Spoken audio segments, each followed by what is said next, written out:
Hello friends, स्वागत है आपका हमारे यूट्यूब चैनल कॉम्पिटिटिव वर्ल्ड में।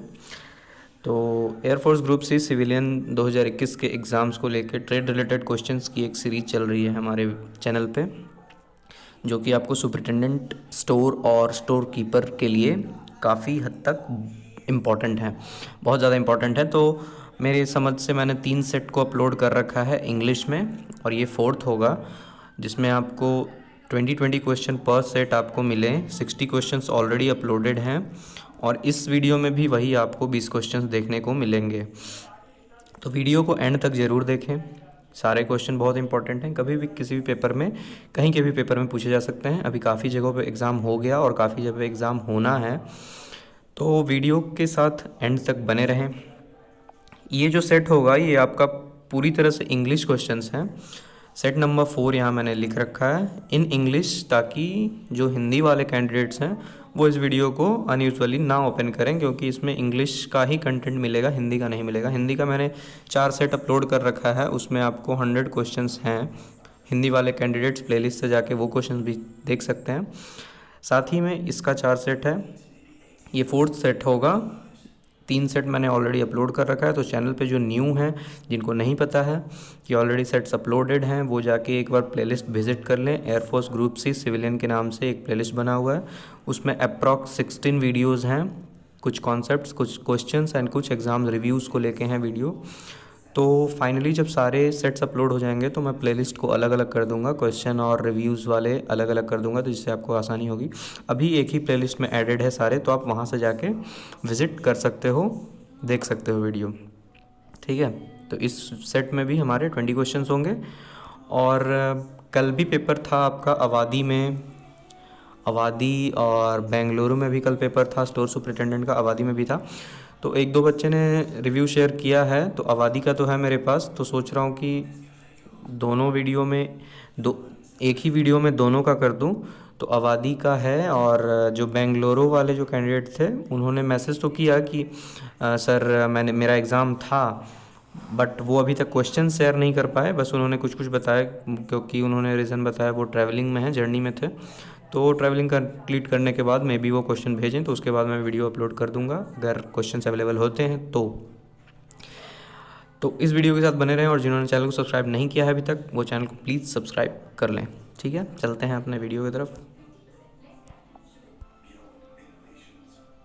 सो फ्रेंड्स, जो लोग वीडियोस को कंटिन्यू देख रहे हैं, पिछले सेट्स को जिन्होंने देखा है तो उनको शायद याद हो, क्वेश्चन नंबर 60 तक हम कर चुके हैं।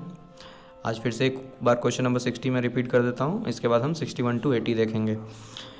Ending inventory is made up of the oldest purchase when a company uses option FIFO, LIFO, average costing method और नन ऑफ दिस। इसका जो आंसर है आपका लीफो है, last in first out. Next question number 61, when the perpetual inventory system is used the inventory sold is debited to. तो इन तीनों ही options में से कोई नहीं, तो आंसर आपका नन ऑफ दीज है।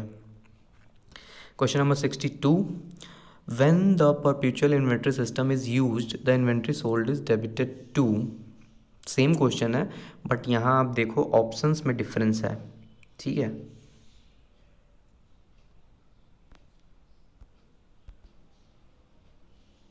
नहीं, एक बात आप ध्यान रखोगे, ये जो दोनों क्वेश्चंस हैं 61 and 62 both are same, but difference is that कि यहाँ पे जो आंसर नन ऑफ दीज है, इस क्वेश्चन को आप नहीं देखोगे, ये आंसर यहाँ पे गलत किया हुआ है। ठीक है, बाई मिस्टेक हो गया होगा।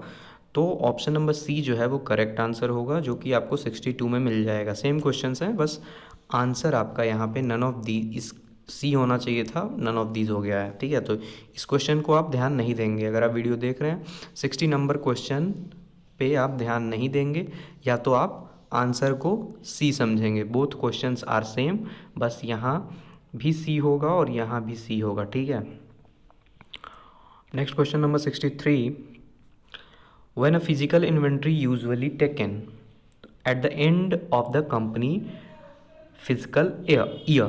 ठीक है, question number 64, what is the objective of inventory management.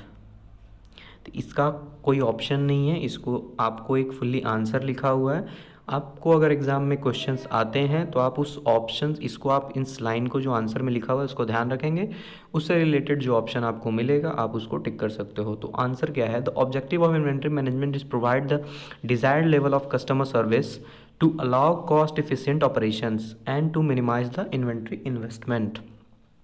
Question number 65, proper classification and codification of various item in store is essential for efficient storage। ठीक है, इसमें आपको ये क्वेश्चन आपको पूछा जा सकता है, नॉर्मल सा क्वेश्चन है कि प्रॉपर जो क्लासिफिकेशन कोडिफिकेशन का जो होता है किसी भी सामान का हो, वो स्टोर में किस कारण से रखा जाता है, मतलब कोडिफिकेशन किसी सामान का अगर किया जाता है तो वो क्यों किया जाता है। तो कोडिफिकेशन आपको ज़रूरी है, रिकॉर्ड कीपिंग तो में कोई खासा फ़र्क नहीं पड़ता उससे, सामान जब आती है तो वहाँ रिकॉर्ड बन जाता है, या फिर बेचने टाइम भी नहीं। तो मेन पर्पस क्या होता है उसका, स्टोरेज में कहाँ कौन सा सामान रखा हुआ है वो ध्यान रखने के लिए कोडिफिकेशन किया जाता है, आइडेंटिफिकेशन के कारण, कि आप उसको पहचान सको। ठीक, next question number 66, dash is the grouping of material according to its nature. Classification जो है वो किया जाता है सामान के नेचर के अनुसार। ठीक है, कोडिफिकेशन तो एक कोड दिया गया सब कुछ जान लेने के बाद, सेंट्रलाइजेशन ये भी नहीं होता है। क्लासिफिकेशन जो होता है वो होता है आपको मटेरियल के नेचर के अनुसार। Question number 67, dash is the procedure for assigning symbols to the material. तो ये यहाँ आपको कोडिफिकेशन हो जाएगा। ऑप्शंस देख लो, 66 और 67 में आपके ऑप्शंस दोबारा ही सेम है, आप कंफ्यूज मत होना। यहाँ पे है अकॉर्डिंग टू इट्स नेचर, यहाँ पे है सिंबल्स टू द मटेरियल, तो यहाँ आपको कोडिफिकेशन हो जाएगा और यहाँ आपको क्लासिफिकेशन हो जाएगा। Question number 68, the dash method of codification is generally based on the mnemonic system. ठीक है, तो यहाँ अल्फ़ाबेटिकल होगा। अल्फ़ाबेटिकल अगर आपने, जिन्होंने भी पीडीएफ को परचेज़ किया है, 55 रुपीज़ वाली जो पीडीएफ है, जो कॉन्सेप्ट बुक वाली पीडीएफ है, उसमें आपको ये पढ़ने को मिलेगा, आई थिंक 3rd और 4th टॉपिक में। Question number 69, dash is the organisational head of the store department, store keeper. 70, maintaining prompt and accurate records of all record received, issued and returned is the duty of dash, store keeper. Again तो store keeper से भी आपके काफ़ी question आ जाते हैं कि store keeper का आपको एक पूछेगा रिस्पॉन्सिबिलिटी क्या है। ठीक है, फिर एक ऑप्शन में होगा क्या ये काम, मतलब वर्क है कि नहीं स्टोर कीपर का। फिर आ सकता है कि एक स्टेटमेंट होगा आपके पास, वेदर दिस इज़ ट्रू और फॉल्स, मतलब वो स्टोर कीपर से रिलेटेबल है या नहीं। तो एक रिलेटेबल से भी क्वेश्चन आपको आ सकते हैं। तो स्टोर कीपर से आपको जितने भी ऑप्शंस मिल जाते हैं वो आपको ध्यान में रखने हैं, क्योंकि क्वेश्चन इससे आ रहे हैं। 71, the dash is maintain by the store keeper. देखो अगेन क्वेश्चन है स्टोर कीपर से। तो बिन कार्ड जो है वो स्टोर कीपर्स के द्वारा बनाया जाता है, बनाया नहीं जाता, मतलब मेंटेन किया जाता है। बनाते तो कोई और है, मतलब मेरा कहने का मतलब था कि जो maintained by store keeper. 72, the store laser is maintained by the cost department. 73, dash is a record of both quantities and values, store laser. 74, dash method of pricing issues follows the principle that material received first are issued first। FIFO, ये तो line से आपको समझ में आ रहा होगा, first in first out, जो पहले आता है वो पहले बाहर जाता है। 75, under the dash method of pricing issues stock is valued at historical price, LIFO, last in first out. Question number 76, simple average method is based on the principle that materials issued should be valued at dash average price। ये इसका होगा आपको simple average price। Question number 77, under dash method of pricing issues are valued at a price calculated by dividing the total cost of material in the stock by the total quantity of material in stock, weighted average. ठीक है। Question number 78, dash store organisation is adopted to store all goods at centrally located at one place. क्या कहते हैं? Centralised. तो centralisation और centralised store से भी questions पूछे जा रहे हैं यहाँ पे। हर एग्जाम में 1 से 2 क्वेश्चन इससे बन रहे हैं। 79, under dash method of pricing material issue the value of closing stock represent the current market price. FIFO, first in first out. ठीक है। And the last question of the video of today, the unused material are return to store with a material dash note.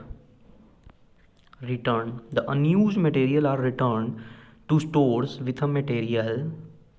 तो option number C जो है वो आपका correct है। ठीक है। तो यहाँ आज का हमारा वीडियो ख़त्म होता है। 20 क्वेश्चंस हमने देख लिए हैं। ये सेट नंबर 4 है। ऑलरेडी 3 सेट हम डिस्कस कर चुके हैं, जो आपको प्लेलिस्ट में मिल जाएगा। एयरफोर्स ग्रुप सी करके है एक प्लेलिस्ट, वहाँ आपको वो मिल जाएगा। ठीक है। तो टोटल 80 क्वेश्चन हो गए और भी वीडियोस आ रहे हैं। तो लगभग इसमें आपको अप्रॉक्स 400 क्वेश्चंस देखने को मिलेंगे। 400 क्वेश्चंस। जिनको ये PDF चाहिए वो डिस्क्रिप्शन बॉक्स में जाके ले सकते हैं, अदरवाइज़ वीडियो के साथ कंटिन्यू कर सकते हैं। वीडियो PDF की प्राइस इस वाले की 60 रुपीज़ है। एंड एक और PDF है जिसमें 170 क्वेश्चंस हैं, उसकी मैं एक बार फिर से बता दूं, जो लोग नए हैं उनके लिए, बाकी जिन्होंने लिया है, जिनको पता है, उनके लिए ओके। इस वीडियो की जो प्राइस है, इसमें 400 क्वेश्चंस आपको 400 क्वेश्चन आपको हैं, 400 क्वेश्चंस। इसकी जो प्राइस है वो 60 रुपीज़ है। एक जो PDF है उसमें 170 क्वेश्चंस हैं, उसकी प्राइस 30 रुपीज़ है। ठीक है। कॉन्सेप्ट बुक अगर आप लेते हो उसकी प्राइस 55 है।